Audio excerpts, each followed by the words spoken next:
Hi guys. You're welcome to the Unbothered show, where we talk about faith, feelings, and facts. Let's get into the show. Does marriage bring fulfillment? I'm taking it in. Does marriage bring fulfillment?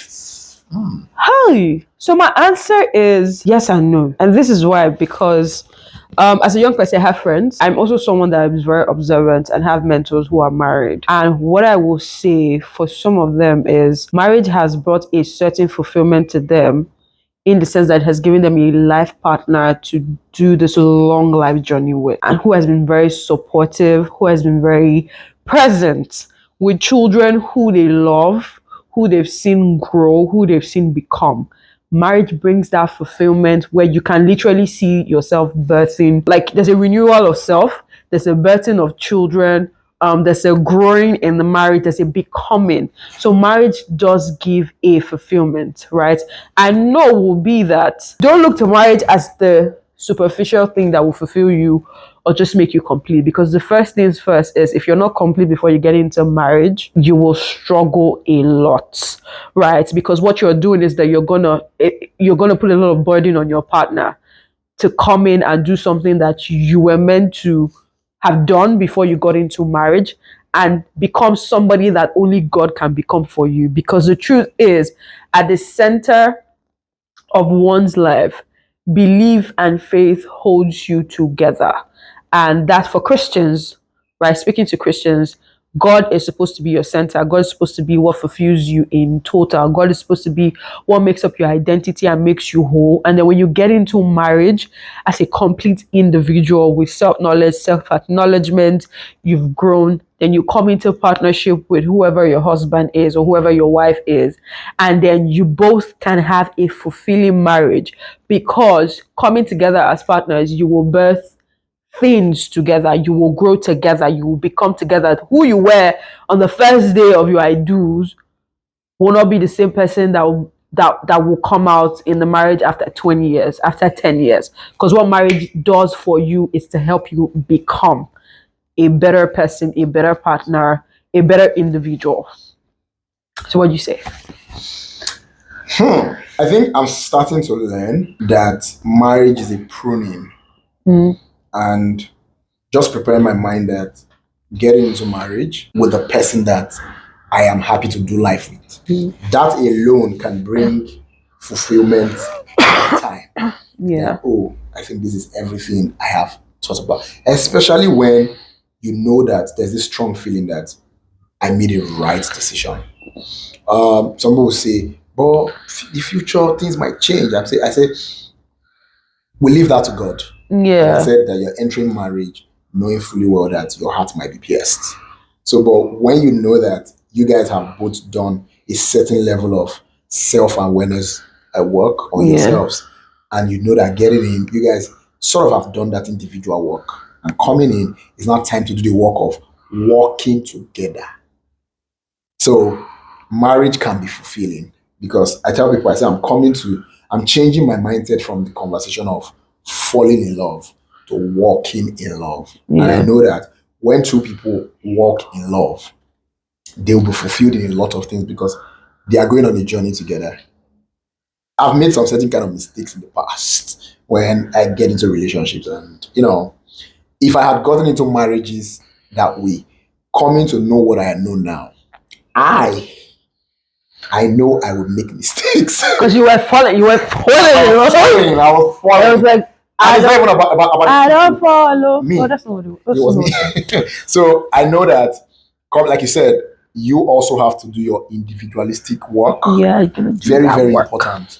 And marriage in itself will not give you everything. But you have to have a sense of understanding and belonging that this is my partner, this is my wife, or this is my husband, and we're coming together to do life together. And it can be a very fulfilling journey.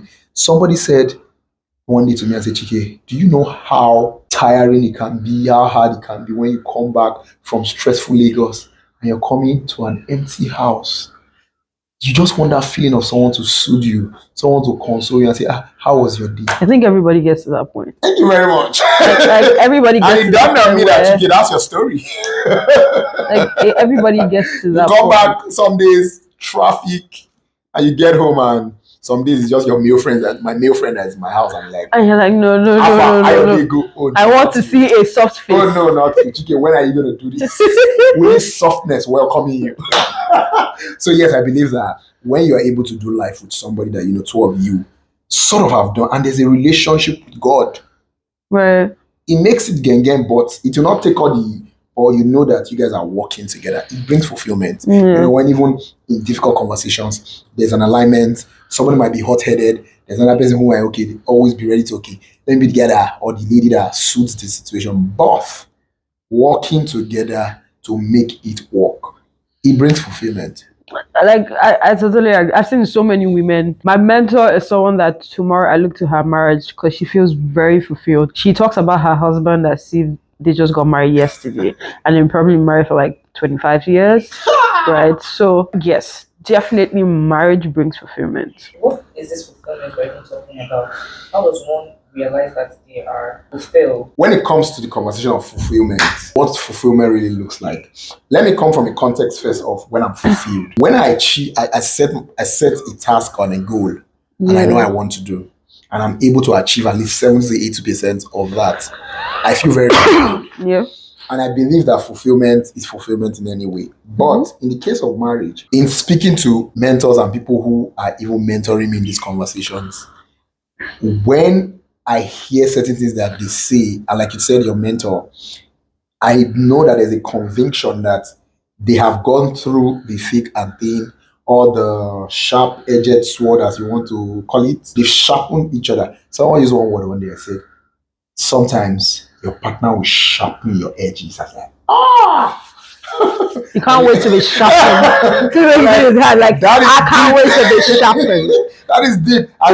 Please focus. You might think it's not a good thing, because when you take a blunt knife and when you sharpen it, you know that when you now feel it, once you put that knife on anything, it's going to go through and get the job done. So once two of you and your partner are able to work together, and you know that the work has been done, there is now more understanding, there is now more patience, there is now a level of proper and better conflict resolutions.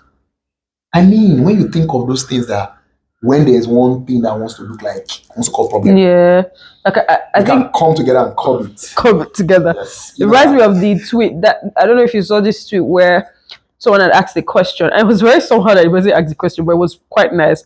That men, what do you do when you stop being attractive to your wife? And it was such a wholesome thread, because you could see answers like, someone was like, oh, we've been married for 30 years. I don't think I'm ever going to be unattractive to her. She keeps getting beautiful every day. That's a fulfilled marriage. I think like when I heard the question, I think the first thing that came to my mind was, if after every conflict, if after years of getting married, you come back home and you still like your partner, you are having a fulfilled marriage. Like, you like your partner, you want to be around this person. It doesn't matter where you are in the world. The first thought is, when do I go back to my husband? That's a fulfilled marriage. That, and also, because the truth is, we also have to go back to understanding that marriage was a concept created by God to establish what it means to build in love, right? Marriage is basically, like you said, going from a place of walking in love, where every day you have to choose this person, and you have to choose this person, their flaws, you have to choose this person, everything, right? But at the end of the day, when you come back and you think of this person, and what comes to you is gratefulness, like you're grateful, you have gratitude, you like this person, you still want to run to the phone to talk to this person, you still are attracted to this person in every way. Like, if they ask you one thing you like about your wife, and you can still mention the same things that you saw from the beginning, that's a fulfilled marriage. Also, with marriages that have conversations with people that have conversations, which I definitely feel everybody should have before going into marriages. So if you fix particular goals and you're able to achieve that goal in the course of your marriage, like people who want to get better with their finances, who want to have like certain amount of children, train them through university, like, I will say my parents have a fulfilled marriage now. They've been able to train their children, right? Not begging people, not being my siblings were not doing anything illegal, right? And then my mother is fulfilled. My father is fulfilled. That was his goal. Coming from a place where he didn't have that, and he had to kind of also support himself in school. Being able to marry someone and you guys work together to train your children past school. You have people Be there who for each became other. billionaires. You have stories of billionaires who stuck with their wives till the end, right? And for example, let's use Charis, who is also a Christian. You can't ask that man and he will say he doesn't have a fulfilled marriage. So people have goals set in their marriages, and if they've come to a place where they achieve goals on each level, right, where the woman is successful in her side, the man is successful in their side, they look at their family, they can still speak to their kids, they can still travel around, they can still have family vacations, they can still come back home, like themselves, sleep on the same bed, eat together the way they eat together. She's still excited when she sees him, he's still excited when he sees her. Because even in relationships, those are like very small perks of fulfillment, Yeah, right? we just sort of So, think they're not important. yeah, if you surmount everything, that is what we call a fulfilling marriage. And I think to top everything, if you're still able to do the work of God, even in your marriage, that's a blast. Do you think that people can find fulfillment outside of romantic relationships and marriage? Yeah, definitely. Talking about people having fulfillment outside of marriage, and I think I would go by what you said, where you said yes and no. Yes, marriage brings fulfillment. Then I would take the no part as people can be fulfilled doing things outside of marriage. And that has to do with, let's take away the convention of career or achieving any sort of success. Just looking at your life and knowing that you are living a good life, in the sense that, am I worried about anything? You can be worried about certain things, but knowing fully well that you're alive and you're okay, that's a sort of fulfillment. And maybe outside of marriage, other kind of friendships, you can be fulfilled when you know you have good friends. Yeah. Maybe friends that you know can hold you in times where you are not so strong. Even in times where in your marriage, things are not going so great between you and your partner. Yeah. And you have maybe one or two friends who are there holding the fort for you, saying, we know what is happening. We don't want you to lose this marriage. You know that you can do the work. Your partner is also willing to do the work. Or maybe there's just a lot of tension. Having those sort of friends or those sort of friendships. I was listening to one of, I think Ibukwa Oshika, where she was talking about something where she said they have a circle of strength where they just come together and pray. When one of them went into career with the government, and she was like, I've always been in corporate, and they said, no, you go there. She goes there to Abuja, they are in Lagos praying for her. I mean, that's fulfillment. And that's why I say, while you're married, your partner should be your everything, in terms of friend, in terms of wanting to just have solace and cuddle, all kinds of things. But when it comes to some other things that has to do with you as a person, you also have a bit of individuality, and there's also the external environment. Yeah. So being able to have some sort of support from the external environment, and even launching a business, people are also ready to say, more put head for you, how far, what will go feed you for you, let's talk about your business. Or you have some sort of anything that has to do, and you need somebody to just help you, and you have friends who are ready to say, okay, I know this person, that person, and this person that can help, and they're just there to keep or hold the fort for you. Yeah. Or maybe anything that's external. But the most important thing I say is, outside of marriage, don't lose your individuality. Inside marriage, definitely. don't lose your individuality. So, Definitely. because in that, you as an individual,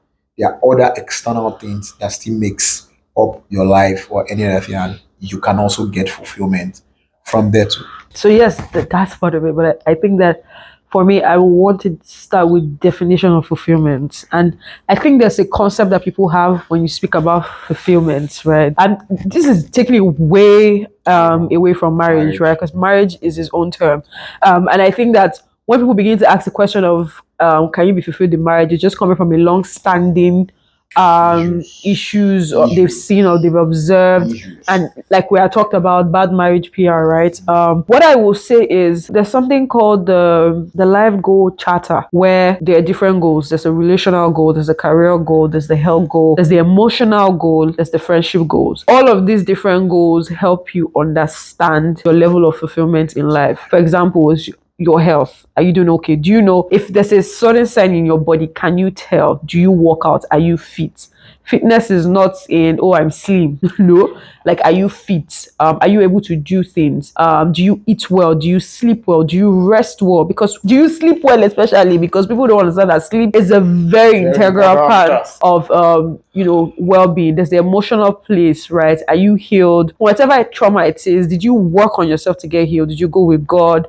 Do you have friends? It might be one, it might be, do you just have somebody, right? Are you content in yourself? Are you good with your parents? Are you good with your siblings? Those are goals that everyday people want to achieve, right? Some people just want to have like a peaceful family. They don't have a relationship, they just want to have like their immediate family to be peaceful. They just want financial security. That's a level of fulfillment and achievement. They want spiritual growth. They want to have a knowledge of God that is deep, and they can walk with that and they can be fine. So I think that firstly is you have to come to a place of self-acknowledgement. I think there are tests for these things, but just self-acknowledgement to know that some things in your life, and to be very honest, not everything is going to be at 100 per time. But you also have to be okay to understand that if this is a 50 and you can work on it, that's okay. We'll just keep working. But everything comes, sense of fulfillment, I think we receive them in like, they're not in different stages of life, right? But I think having fulfillment as an individual outside of marriage or even before your marriage is very paramount. A lot of people who have not found themselves but feel like they can find themselves when they get into marriage. Is that a good thing or a bad thing? The question is finding individuality in marriage or finding yourself in marriage. I think that in a way, it's not entirely wrong. And that's because even whilst we're speaking about marriage and fulfillment, right? The truth is that marriage was never created for people who knew themselves 100%. 100%.